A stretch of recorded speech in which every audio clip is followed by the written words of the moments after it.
Olá, que bom ter você comigo mais uma vez nessa caminhada, nesse aconselhamento bíblico, de maneira muito simples, muito objetiva, falando de assuntos pertinentes, todos eles dentro de um cunho bíblico. Sempre bom deixar claro isso.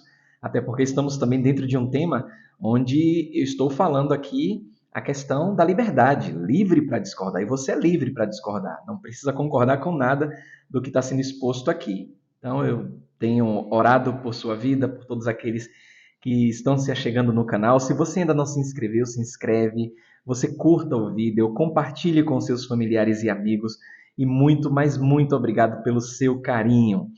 Muito bem, até aqui nós já vimos, dentro dessa questão, vimos aí a tradição, né, e o tradicionalismo, que eles combatem um contra o outro. A tradição é boa, o tradicionalismo ele é ruim, como a questão da política e a politicagem. A política é boa, mas a politicagem é ruim. Vimos também a respeito do que é essencial, do não essencial. E ficou aí no nosso último encontro a ideia da questão neutra. E aí eu trouxe aí justamente para apimentar o nosso assunto devocional o que é que significa uma questão neutra. E aí vimos que é algo em que a Bíblia não se pronuncia, não diz que é certo ou errado, mas é algo que algum crente ele considera errado baseado nas suas convicções pessoais. Por exemplo, algumas pessoas me perguntaram, pastor, dê um exemplo aí de uma questão neutra. Eu não dei exemplos no último encontro. Então, uma questão neutra. Tem gente que toma 2 banhos por dia aqui no Brasil. Tem gente que toma 3, tem gente que toma 5 banhos por dia. É uma questão neutra. A Bíblia não se pronuncia a esse respeito. Não diz que é certo ou errado. Pelo contrário, a Bíblia fala que temos que cuidar do templo do Espírito Santo, que é o nosso corpo. Agora, a quantidade de banho que cada um deve tomar é de acordo com as suas convicções e necessidades.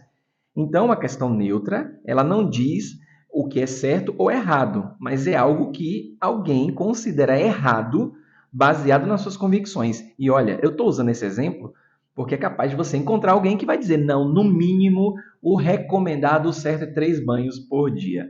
Mas é uma questão neutra e a gente é livre para discordar. Então, o nosso ponto de partida é Romanos, no capítulo 14, fala muito a esse respeito, e logo no primeiro versículo diz: ora, quanto ao que é fraco na fé, recebei-o, mas não para condená-lo em questões discutíveis, ou seja, em questões neutras. Então, o nosso assunto de hoje vai abordar a questão daquele que é fraco e daquele que é forte. E a Bíblia, no capítulo 14 de Romanos, ela nos orienta o seguinte: quanto ao que é fraco na fé. Então, ela exemplifica aqui. E ela orienta. Para quem fazer isso? Para o forte, claro. Receber aquele que é fraco na fé. Mas não receber de qualquer forma.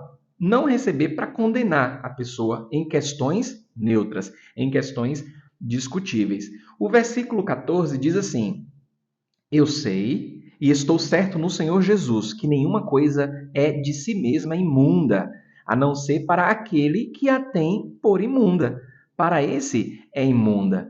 Então, notem que o apóstolo Paulo está lidando com questões neutras. Aqui a abordagem é a respeito de questões discutíveis, questões neutras, onde a Bíblia não se pronuncia se é certo ou errado. Então, dentro desse âmbito aqui, o que é que a gente vê logo de cara? Nada é impuro ou imundo dentro desse contexto. Claro que a gente já leu no nosso último encontro, em Marcos, no capítulo 7, versículos 18 ao 23, que em se tratando de questões neutras, Jesus deixou muito claro a esse respeito, orientando lá os seus discípulos e também chamando a responsabilidade dos fariseus a respeito dos objetos. Então, nada é impuro ou imundo com relação aos objetos, nem às práticas daquele contexto. Mas aí você pode se perguntar: eu não estava naquele contexto, eu já vivo em outro período da história. Quais são algumas questões neutras aqui no Brasil? E olha que aqui no Brasil, por ser um país tão diversificado, de proporções continentais, nós temos muitas questões neutras aqui no Brasil, viu? Mas é só para você pensar e refletir um pouco. Mas vamos lá, vamos entrar aí propriamente dizendo no nosso assunto a respeito dos fracos e dos fortes. Então, como ponto de partida, nós temos aí Romanos, no capítulo 14, versículo 1, que já lemos. Ora, quanto ao que é fraco na fé, recebei-o, mas não para condená-lo em questões discutíveis. Aí fica uma pergunta no ar. O que é que significa ser fraco e forte na vida cristã? A gente tem que parar para pensar nisso. O que é que significa ser fraco e forte na vida cristã? Porque é apenas uma maneira de descrever as pessoas que diferem sobre uma questão neutra. Mais uma vez, sobre questões que podem ser abertas discussões. Um exemplo bem tranquilo para você compreender. Jesus Cristo é o caminho, a verdade e a vida. Pronto. Na perspectiva bíblica, no conceito bíblico que nós estamos aprendendo aqui, não há discussão. Ele é o único caminho. Ele é a verdade, ele é a vida. Ponto. Não cabe discussão. Então, quando falamos de forte e fraco na vida cristã, com relação a questões neutras, é uma maneira de descrever as pessoas que diferem sobre essas questões que são neutras.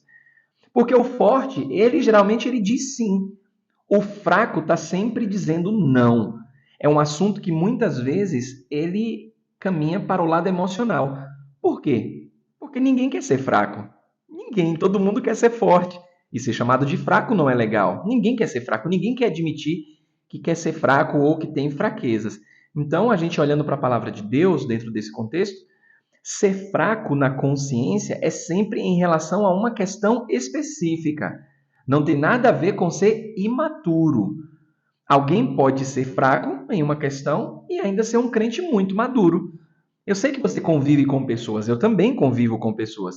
E conheço muitas delas, que em questões neutras, ela até é uma pessoa fraca, mas é um crente fiel, maduro, firme na caminhada, não abre mão das suas convicções bíblicas.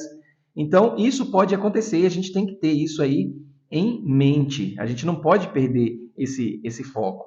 Então, o que é que acontece? Muitos, eles se consideram fortes porque não aprovam alguma coisa.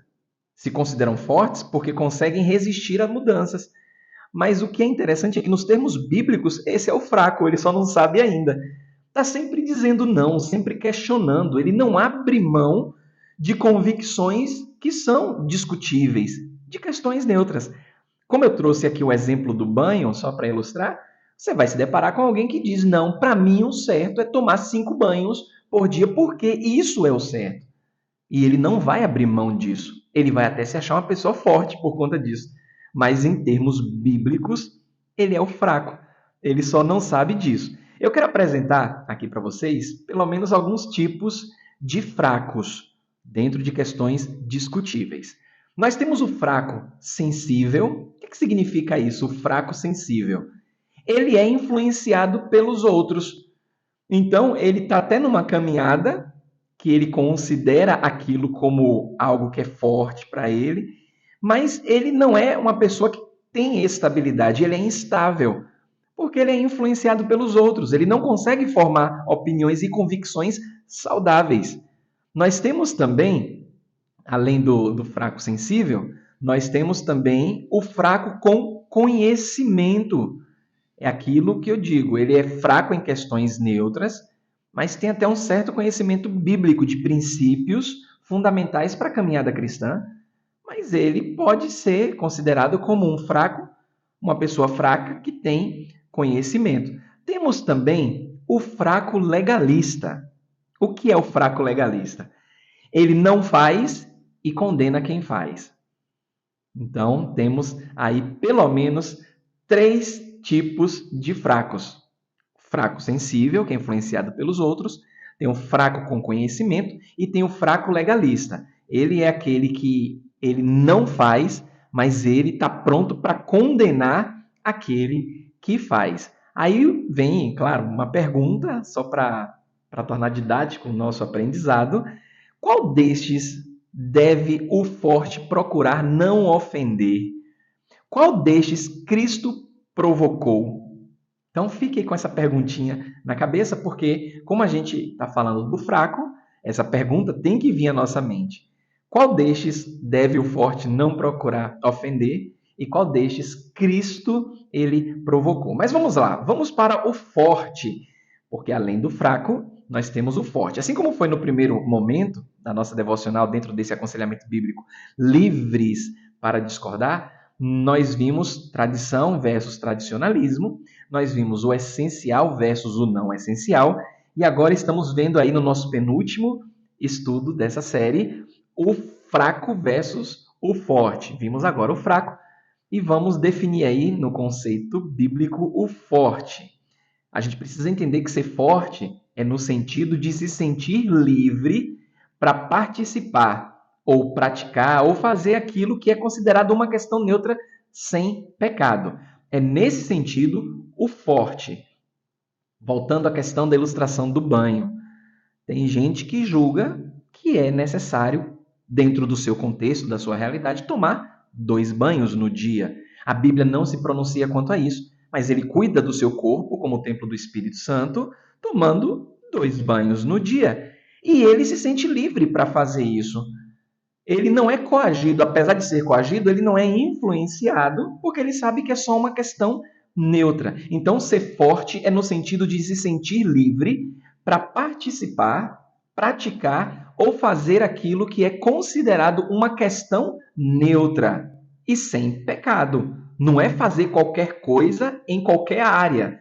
E isso já vai se tornar, já vai caminhar para algo que a Bíblia define muito claramente a respeito da liberdade com responsabilidade. Todas as coisas me são lícitas, mas nem todas convêm. Então eu não posso usar da minha liberdade para dar lugar à carne. Eu me sinto à vontade livre para participar, praticar ou fazer qualquer coisa e para mim tá de boas. Cuidado que aí a gente já entra num outro assunto que envolve a consciência, que também nós temos aqui no canal. Então você que ainda não viu, nós temos aqui nas nossas playlists, na nossa playlist, né, vários assuntos e um deles a gente trata a respeito da consciência. Se você ainda não viu, corre lá, porque é bastante proveitoso aí para você conhecer a sua consciência. Então é sempre com relação à questão neutra. O forte, ele se sente livre para praticar, participar ou fazer aquilo que é considerado uma questão neutra e não estará pecando fazendo isso. Assim como vimos com relação aos fracos, também existem vários tipos de fortes. Tem aquele que é forte e não é participante, o forte não participante. Então ele não vai se tornar melhor ou pior não fazendo aquilo com relação à questão neutra. O forte não participante, ele não faz para evitar que o outro caia. Olha que coisa interessante para se aprender. Ele sabe que pode fazer isso, não vai afetar a sua consciência por se tratar de uma questão neutra, mas para evitar que o outro caia, ele não faz. Temos também o forte participante e humilde. O que é que define isso? Ele participa, mas ele não faz de qualquer forma. Ele faz com muito cuidado para não ofender o irmão. Ele sabe que se ele fizer, não vai agregar nada, ou se ele não fizer, não vai, mas ele se preocupa com o irmão, ele até participa daquilo concernente à questão neutra, mas ele também não vai de peito aberto, como algumas pessoas que se consideram fortes e dizem assim, ó, eu faço mesmo, quem quiser que pense o que quiser de mim. É uma pessoa fraca, não é humilde, porque ela não está levando em consideração o outro, e isso não há discussão. A Bíblia fala a esse respeito, a gente vai tratar sobre isso um pouco mais para frente. Então temos o forte não participante, para evitar que o outro caia. O forte participante e humilde, ele participa de questões neutras, de atividades que envolvem questões neutras, mas ele tem todo o cuidado para que ele não venha a ofender, ou você pode até utilizar a palavra escandalizar o irmão. E temos também o forte participante e orgulhoso, que é aquele que eu trago aqui no exemplo. Ele exerce a sua liberdade sem levar em consideração o outro irmão. Mas, claro, diferente daquele que provoca e ofende, né, para não parecer meio redundante ou meio, na verdade, meio paradoxal, com o que eu falei no exemplo 2, nesse exemplo 3, o forte participante orgulhoso, ele faz por suas convicções, sabe que não é pecado aquilo, mas ele se esquece de levar em consideração o outro irmão. Não é que ele vai fazer provocando, eu vou fazer, o outro veja mesmo, não estou nem aí com o que ele vai pensar. Não, ele simplesmente ele é descuidado, ele não está atento para a necessidade do irmão, dos outros, e simplesmente participa de qualquer forma. Não há uma provocação nesse sentido, mas ele se enquadra no participante orgulhoso porque ele não para pensar que tem ao seu redor pessoas que não pensam como ele. A pergunta que fica para nós encerrarmos a nossa devocional de hoje, uma perguntinha aí. Qual é o bíblico? O fraco? O forte? Aquele que participa, o que não participa? O participante humilde, o participante orgulhoso? E o não bíblico? Qual é o bíblico e qual é o não bíblico? Pense aí diante de tudo que a gente tem aprendido. Porque no nosso próximo momento de devocional, dentro desse assunto, é o último, vamos falar também já com uma perguntinha. Deus, ele está do lado de quem? Deus, o nosso Senhor, ele está do lado de quem? Então, que Deus continue abençoando sua vida, te fortalecendo mais e mais. É um prazer enorme poder servir ao Senhor e servir aos irmãos nessa caminhada. Que Deus abençoe no nome de Jesus. Amém e amém.